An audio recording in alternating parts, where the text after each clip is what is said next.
Entonces, ¿qué es el marxismo en España? Este es un tema que ha estudiado Santiago en su libro y que a mí me parece muy sugerente a partir del texto de Anderson. Anderson se pregunta cómo puede ser posible que en España hubiera un movimiento de masas, probablemente el más importante en Europa Occidental, con el campesinado, la revuelta de octubre, etcétera, y sin embargo no hubiera intelectuales marxistas a la altura de lo que estaba sucediendo. Dice, ¿quién podría ser el equivalente a un Lukács o a un Gramsci en España? Y dice, Unamuno. A mí cuando dice Unamuno, porque Unamuno fue el primer catedrático español en apoyar el Partido Socialista y era uno de los pocos que firmaba sus propios artículos con su nombre en las revistas oficiales del PSOE, cuando el PSOE era de ideología marxista-leninista y estaba apoyando la Revolución de Octubre. Y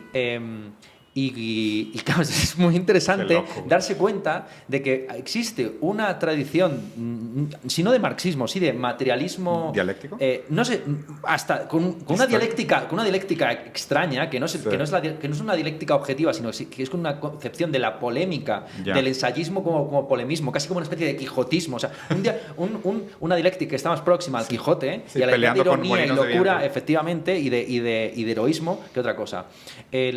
Ha hablado Santiago de cómo la dialéctica de clases y la dialéctica de estados ya estaba en el trotskismo y en España si hubo un marxismo que tuvo un reconocimiento a nivel internacional y que todavía se sigue leyendo con cierto provecho a día de hoy es el marxismo trotskista, gente como Andreu Nin, etcétera, que también trató el asunto de la cuestión nacional, ¿no? Apoyando más bien las tesis secesionistas, nacionalistas, catalanas, etcétera. Y después hay el corte fundamental, es el corte al final de la guerra civil. Porque en España sí que es cierto que se podría haber tomado, igual que sucedió en Italia, la base de un cierto idealismo, una cierta herencia del pensamiento alemán, igual que en Italia se tomó a Croce y se tomó esa tradición idealista sobre la que luego trabaja Gramsci, en España podría haber pasado lo mismo con Unamuno y con Ortega. Pero la herencia de Ortega es una herencia fascista principalmente, lo hemos mencionado antes, como el liberalismo cuando ve amenazar los derechos de propiedad, cuando pierde el miedo se vuelve fascista. Y los herederos izquierdistas de Ortega y de la tradición heideggeriana, existencialista o fenomenológica recalan en México. Entonces, los discípulos de izquierdas de Ortega, Gauss, el Zambrano, con todas las diferencias que haya entre ellos y luego la orientación que cada uno siguió políticamente, etcétera, recalaron principalmente en Hispanoamérica y muy señaladamente en México, ¿no? Y en España se tiene que reconstruir desde cero el marxismo durante la época de la dictadura de Franco a partir de los desengañados del falangismo, que es de donde viene al fin y al cabo Gustavo Bueno y donde viene también su adversario intelectual en sus primeros textos, que es Sacristán.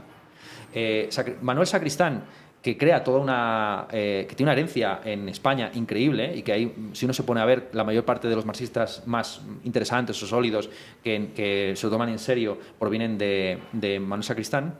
Manuel Sacristán se convierte en España en el introductor de la lógica formal.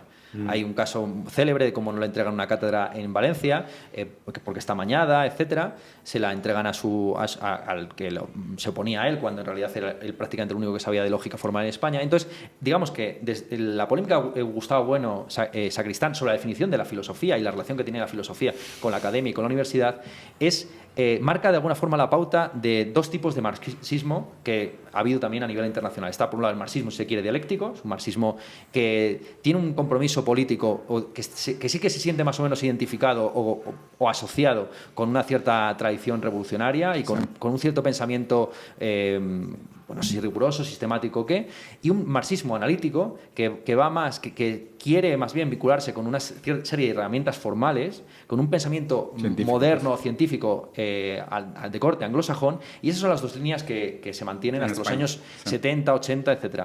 Algo curiosísimo en el caso de ambos, de Manuel Sacristán y de Gustavo Bueno, fue la inopia política en la que estuvieron durante los años 70. Es decir, cuando el país se transforma durante la transición de la dictadura a la democracia, Manuel Sacristán está deprimido por mayo del 68 porque considera que perdió una gran oportunidad. Que no pero no el francés, sino el checoslovaco. Que la Unión Soviética, digamos, perdió la oportunidad de construir un socialismo con rostro humano en Checoslovaquia, mientras que Gustavo Bueno está obsesionado con la teoría del cierre categorial, que al final él mismo consideró que era su gran contribución filosófica, ¿no? Él siempre puso en el centro de su sistema la gnosiología intertejida con la ontología, pero entendiendo que la ciencia no solamente conoce el mundo, sino que lo transforma y lo crea, ¿no?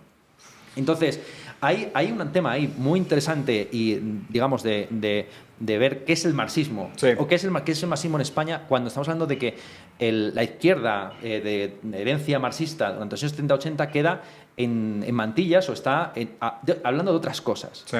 Sacristán se rehabilita en la lucha contra la OTAN y muere a mediados de los años 80. Gustavo Bueno continúa y se reengancha a escribir sobre temas de política, porque hasta entonces había sido sobre todo invitado a la televisión como ateo, o sea, él era reivindicado como ateo y era llevado como un ateo esencial, y es a partir de los años 90 que empieza a publicar sus textos de orientación, dejando por supuesto el texto de economía previo de los años 70, empieza a publicar unos textos de filosofía política, donde empieza a sentar sus tesis sobre la dialéctica de estados, la dialéctica de imperios, etc. Y la línea que se deriva y que se mantiene más o menos en la Fundación Gustavo Bueno actual es que, una vez disuelta la Unión Soviética, a lo máximo que uno se puede agarrar es a la plataforma hispánica. Hay unos textos muy célebres en El mito de la izquierda, unos pasajes finales, donde se habla de la séptima, era la séptima, ¿no? Sí, la séptima generación de izquierdas. ¿No? La izquierda definida. Que estaría por construir. Sí, que es la que sigue.